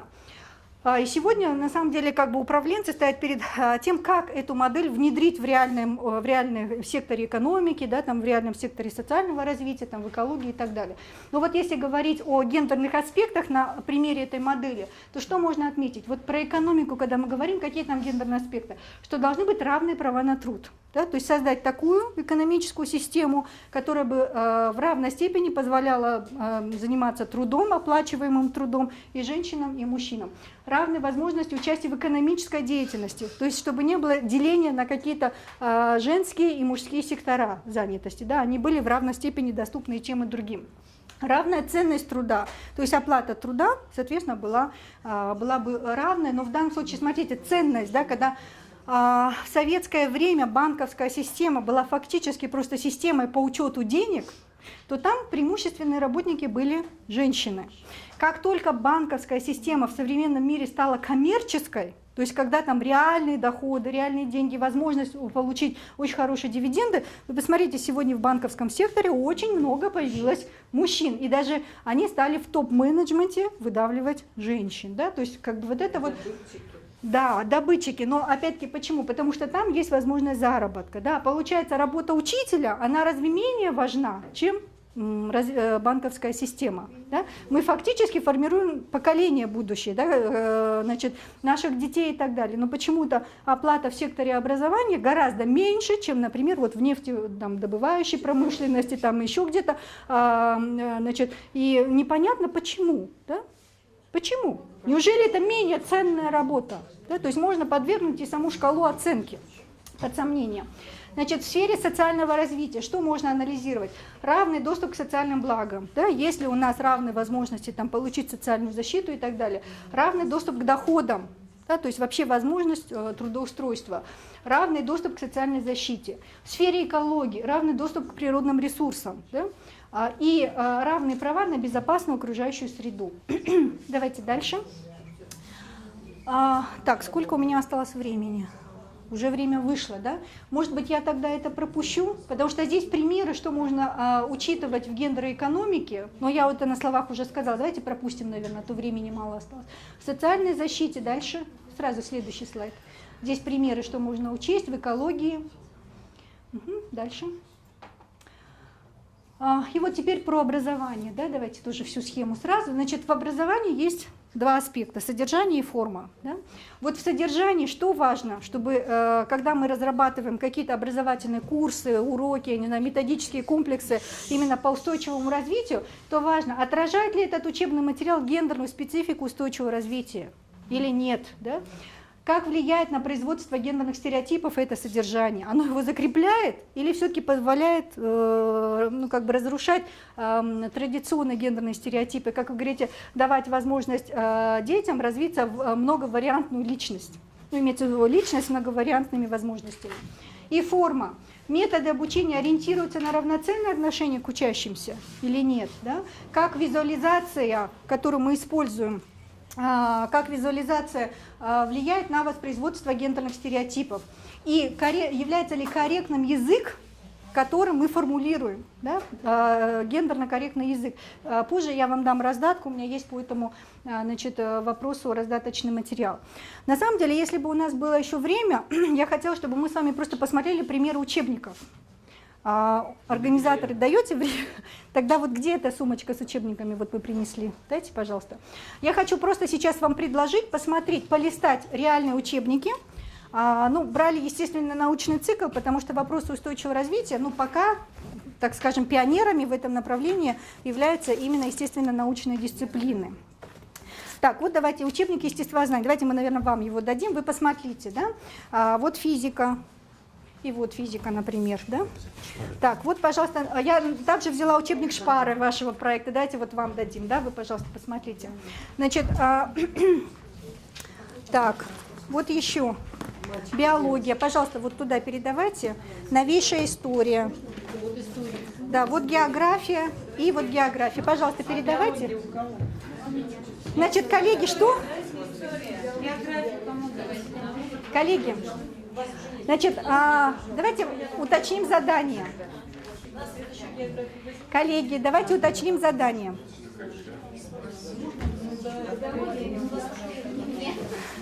Так, коллеги, можно минуточку внимания перед тем, как вы начнете смотреть? Коллеги, пожалуйста. Значит, что надо смотреть? Пожалуйста, посмотрите с точки зрения визуализации, где есть ли нет вообще хоть какие-то образы женщин, мужчин, вообще женские, мужские, да, и так далее. Кто чаще встречается, в каких позициях, в каких ролях, да, то есть какие образы там использованы. Значит, как сформулированы задания, например, да, кому они адресованы, ну, в общем, какие успеете моменты. Понятно, что сейчас быстро, но хотя бы какие-то первые приблизительные наметки. Давайте вот несколько минут. Мы уже просмотрели ученые, только мужчины. Ага. За исключением Марии Кюри, о которой по-моему, мы еще не видели.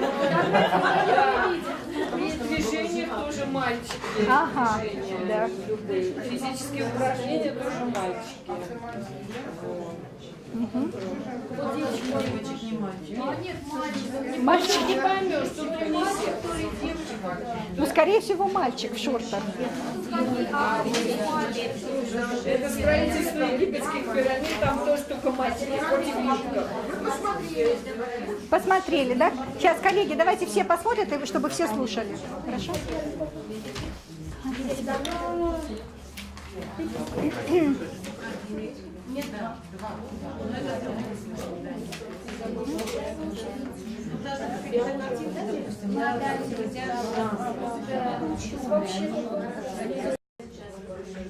Коллеги, кто готов уже рассказать о своих результатах? Наоборот, себе, да.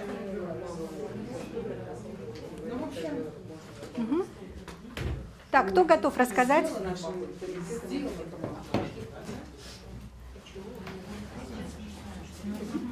Физику нам уже прокомментировали, да?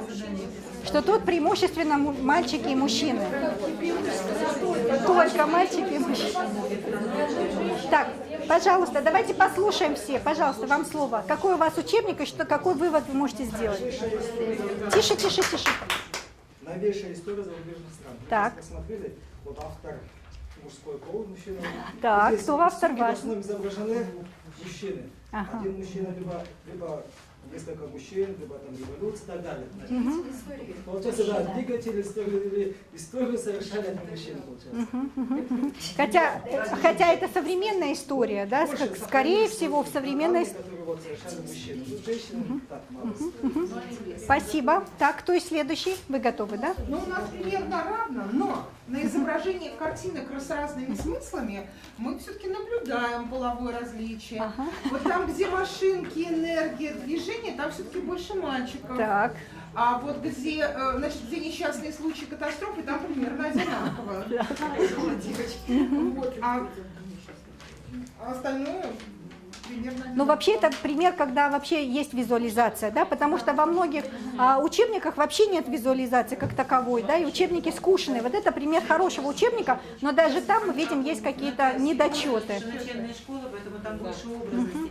Если мы берем вот там вот ушел учебник географии 10-11 класс, я просто его знаю, поэтому отправила туда. Да. Там, в принципе, Вообще нету, да. Там мы проходим как раз, вот мы проходим половые различия, это количество мальчиков, девочек, там единственная пирамида полувозрастная, значит, идет синим цветом, выделяется количество мужчин, розовым цветом количество женщин. То есть мы просто по цвету можем определить мальчика, девочку. То есть там где-то вот нарисовано было нет.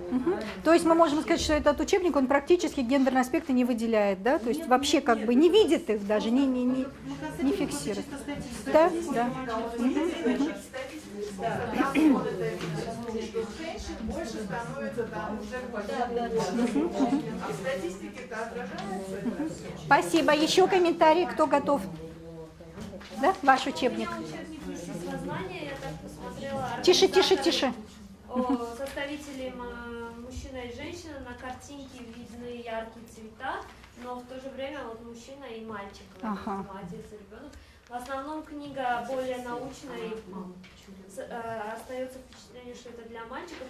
Только в одном месте есть календарь, где изображена девочка. Девочка в виде Снегурочки. Все, и везде в основном. И то мифический персонаж. Вся книжка, картинка. Хорошо, спасибо. Еще комментарии, кто смотрел, кто еще не отметил. Вот мы здесь смотрим физику 8 класс. Так. В принципе, ну вот ученые... Тише, тише, тише. Здесь тоже фотографии, конечно, мужчин. Но с другой стороны, мы немножко это не относим к гендерному аспекту, потому что, ну, если изобрел мужчина, то смысл рисовать там его жену. Да. И вот здесь мы нашли изображение женщин, то есть 2 изображения использовались. Но мне еще это кажется, связано, мне кажется, с том фактом, что мы посмотрели состав автора, он тоже гендерный достаточно. Здесь и мужчины, и женщины, и редакторы, и так далее. Ну, поэтому я вот считаю, а так учебник как бы лишен вообще, мне кажется, гендерного. То есть тут ни в задачах, ни в описании, нигде практически нет. Поэтому даже очень неплохой. Вот это вот ага, то, что там нету. Мне тоже почему-то смущает, почему должен вдаль смотреть именно мужчина и показывать ребенку путь в светлое будущее, да, почему-то нету рядом мамы, которая бы тоже это показывала. Потом вот здесь тоже интересные ассоциации идут, вот, да, функциональные. Вот мозг думает, да, вот я так понимаю, женщина нюхает цветочек, мужчина на лимоне кислится. Ну там видно, что мужчина больно, он там на гвоздях, тоже болевые ощущения, да. Вот образ здесь, ну, картины любования, здесь непонятно, то ли мужчина, то ли женщина, наверное, все-таки думаю, женщина. Но здесь розовый цвет преобладает, значит, что женщина. То, что цветное очень, видимо, это все-таки а вот музыку слушать ухом, все-таки я думаю, что это мужчина, да. Но вот здесь зато на планете Земля живет 2 пола, мужчина и женщина. Вот здесь вот как бы, то есть очень разные. Да, то есть цветовое обогащение это больше, наверное, очень разные, очень разные. Спасибо. Так, еще кто? А вот здесь ну, в биологии вообще женщин я не встретила.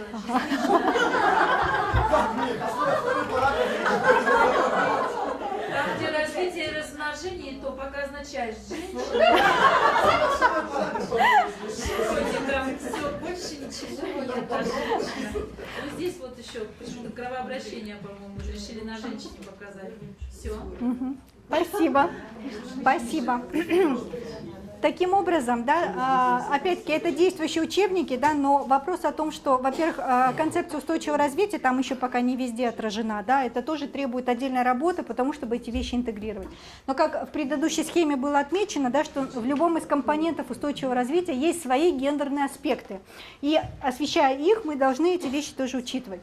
А визуализация играет большую роль, да, каким образом мы закрепляем или не закрепляем гендерные стереотипы. Вообще мы помним про то, что у нас есть девочки и там женщины, или мы вообще забываем? Все равно, если вот смотрите, мужчин-то ученых намного больше. Это понятно.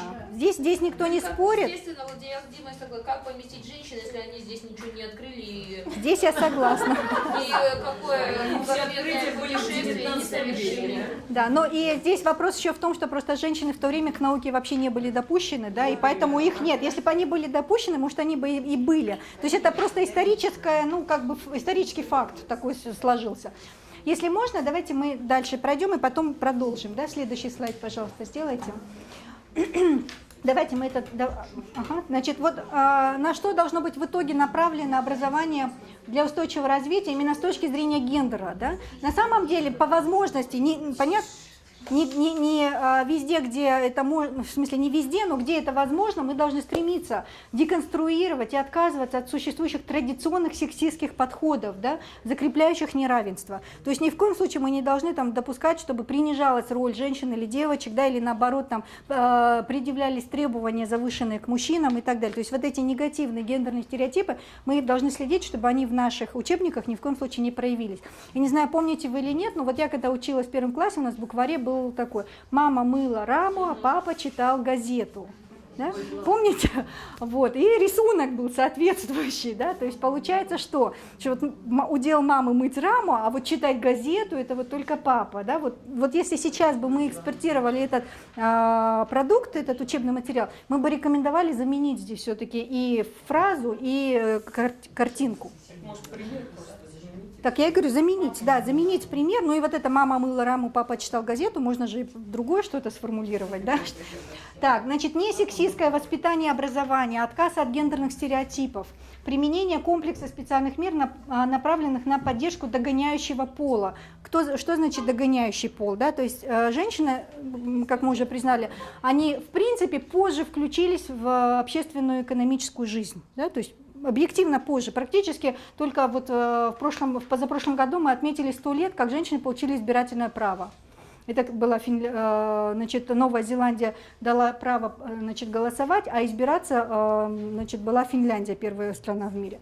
Поэтому как бы не так много времени, да, прошло, как женщины были вообще включены в цикл экономического производства и, значит, общественных политических отношений. Да, и поэтому женщины сегодня, ну, признаются догоняющим полом. То есть, и, соответственно, мы должны не только, как бы, ну, так скажем, отмечать как факт, что женщины сегодня меньше где-то представлены или нет, а еще создавать спецмеры. И не знаю, в курсе вы или нет, у нас вот в Кодексе о выборах, в избирательном законодательстве, у нас есть спецмеры для женщин, точнее не для женщин, гендерная квота у нас есть. Значит, политические партии при составлении списка кандидатов на выборы в парламент должны подать список таким образом, чтобы в нем было не более 70% лиц одного пола. При этом, значит, разница между очередности между мужскими и женскими фамилиями должна не превышать 3 позиций. То есть, соответственно, как минимум, каждая 4-я в списке должна быть женщина или мужчина, да, если там, наоборот, женщины в списке идут. Благодаря этому мы в 2007 году, когда первый раз такие выборы провели по этой системе, у нас в парламент прошло 23% женщин. То есть это как бы, ну вот именно результаты этой квоты. Вот это спецмеры, которые направлены на то, чтобы дать возможность догоняющему полу как можно быстрее включиться в этот цикл. Дальше, пожалуйста. Вот примеры. Вот эта схема известная, да? Как человек произошел там из обезьяны в человека. Но у нас человек кто?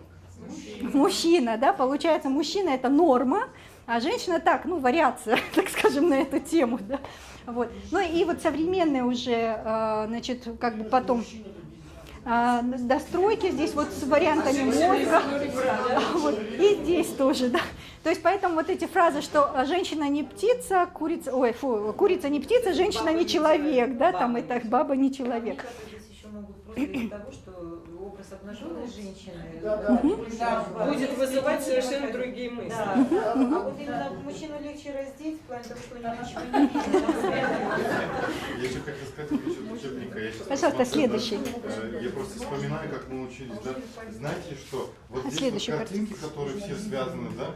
Вот, например, когда парни приходят на физику, например, вот это мы все уже с отцом посмотрели, мы вместе замеряли, понимаете, а девчонки, когда приходили, для них амперметр и вольтметр, и вот здесь это все вот, это для них был темный лес, потому что они занимались, вот возвращаясь к тому, что в детстве они занимались другим, и поэтому вот такой учебник для них будет сложнее, чем для парней. Плафон, там еще что-то, вот это все, они не занимались этим, как бы, и папа там, допустим, ну не всегда, но тем не менее все равно. Хорошо. Коллеги, давайте дальше, да, посмотрим. Ну вот какие приемы могут... Коллеги, какие приемы визуализации могут быть использованы? Вы уже отметили этот пример, да, когда вот можно изобразить не только там мужской пол, но и вместе и так далее. Следующую картинку давайте. Здесь, к сожалению, не видно почему-то на сканировании, но подождите, верните.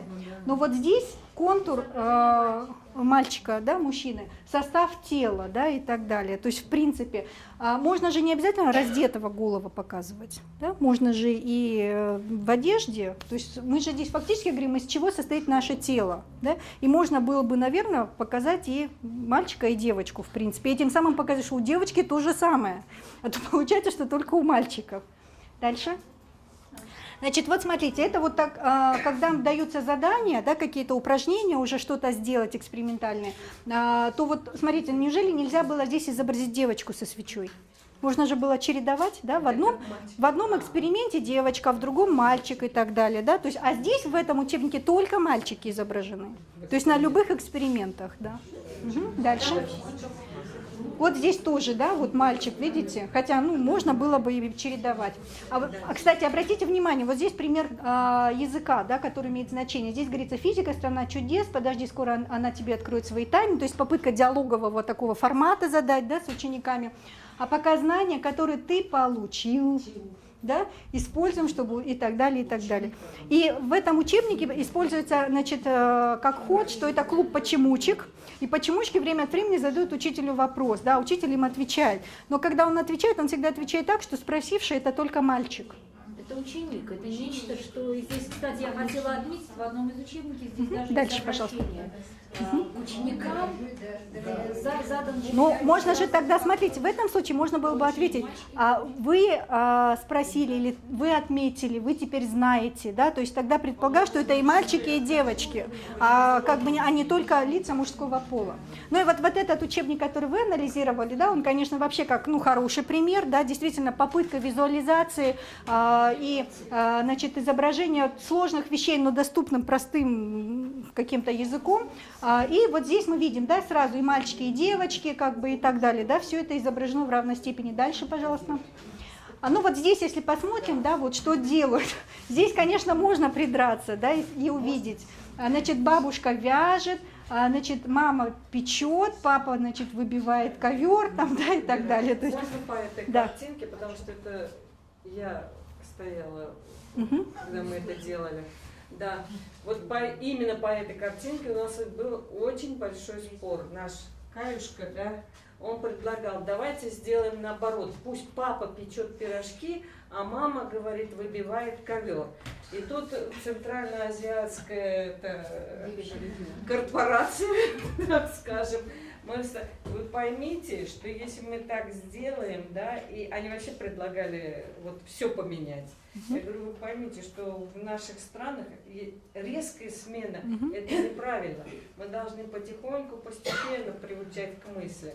И только вот после вот этой дискуссии, да, и там по каждой картинке у нас была вот такая вот дискуссия. Но мы сошлись вот на том, что мальчик и девочка у нас действующие лица и постоянно. Можно следующую картинку? Мне кажется, немножко проблема, потому что у нас мужчины восточные прекрасно готовят. Немного, мне кажется, глупая.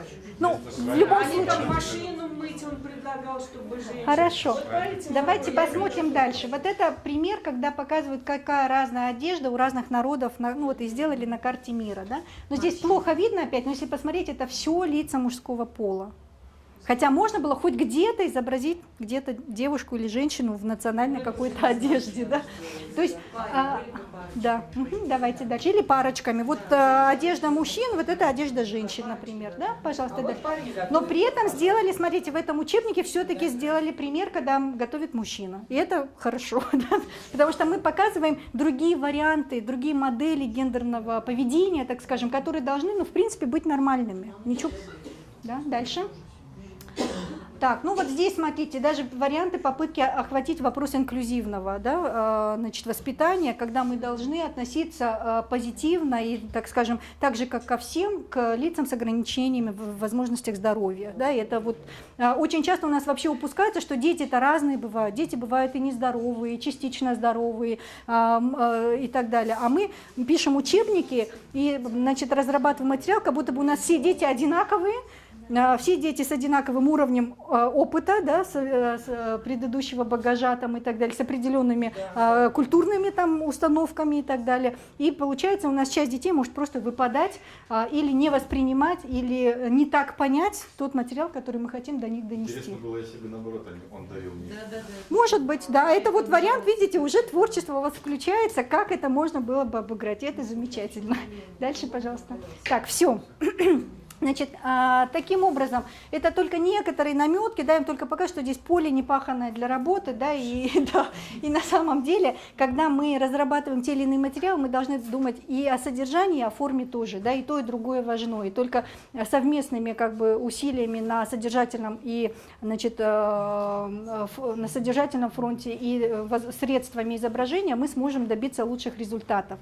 Ну и напоследок, значит, в качестве тоже такого уже дополнительного материала, значит, я вам дам определения, которые даются, значит, разным категориям: гендерно-позитивный, гендерно-направленный, гендерно-нейтральный или гендерно-безразличный, да, вот как бы делятся. Когда мы делаем экспертизу того или иного материала, то мы уже можем сказать, вот вы говорили, что в физике или где-то там вообще, или в истории, да, там были только мужчины и так далее, то вот мы уже можем говорить, скорее всего, это гендерно-безразличный или гендерно-нейтральный, да. Если гендерно-позитивный, то есть как вот в примере в этой книжке, где попытка учитывать эти вещи, да, мы говорим, это гендерно-позитивный учебный материал, который эти вещи все-таки учитывает, пытается их встроить, использовать эти вопросы и так далее. Поэтому я призываю вас к тому, чтобы ваш материал был гендерно-позитивным или хотя бы гендерно-ориентированным. Вот еще. По гендерно-корректному языку вот тоже есть материал, тоже на досуге прочтете, да, то есть о том, что как мы говорим, тоже имеет значение. И клише, которые существуют, например, сильный и слабый пол, на самом деле мы должны стремиться их не использовать, потому что когда мы их используем в системе образования, мы фактически воспроизводим гендерные стереотипы. Кто такой сильный пол, кто такой слабый пол, да, и так далее. То есть почему сильный, почему слабый, да, и так далее. Хотя это такое клише, которому мы уже даже не придаем значения. Можно вопрос? Да? А вот смотрите, Пожалуйста. интересно же, что, я не знаю, как в кыргызском языке, но в казахском языке нейтральный пол. Существует, как бы в произношении мы говорим пол. Это и он, и она, и окончание все. То есть вот это интересный, да, кстати, момент, национальный. Да, но при этом почти во многих языках есть различия в обозначении женщины и мужчины. Мужчина – это Адам, да, человек, а женщина – это уже другое слово. То есть получается, что как бы это нечто другое, чем человек. То есть сексизмы в языке они есть. Вот немецкий язык является примером того, когда немецкие лингвисты просто взяли и стали вводить новые правила, когда они стали вводить обозначения женских и мужских профессий.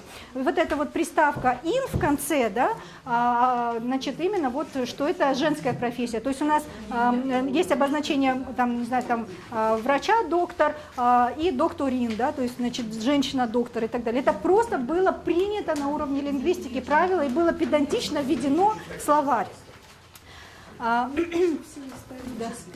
Наследие общественных формаций. Да, но оно сегодня корректируется, да, и поэтому некоторые вещи, значит, сегодня разные ученые пытаются эти вещи учитывать. Спасибо, коллеги. Я уже очень сильно задержала время. Приношу извинения перед следующими докладчиками. Есть ли у вас ко мне какие-то вопросы, которые остались неразъясненными? Да, пожалуйста. Вопрос просто, да, я Сесилия университет из Норвегии, и мы поддерживаем этот семинар и ваша работа. И я очень рада, что я могла участвовать сегодня, очень интересно. Я просто надеюсь, что вы будете пользоваться это знание в будущем, потому что, конечно, это тоже все было очень интересно. Последние, как пример, какие материалы мы пользуем, это очень важно. И тоже, как мы относимся с девушками и мальчиками. И даже в Норвегии, которые на первом месте на гендерной равноправности, у нас тоже есть такие проблемы. Даже видно, когда я, например, у меня есть 3 дочки, и когда я участвую на их уроке, я вижу, что очень часто преподаватель дает слово мальчиками чаще, чем девушками.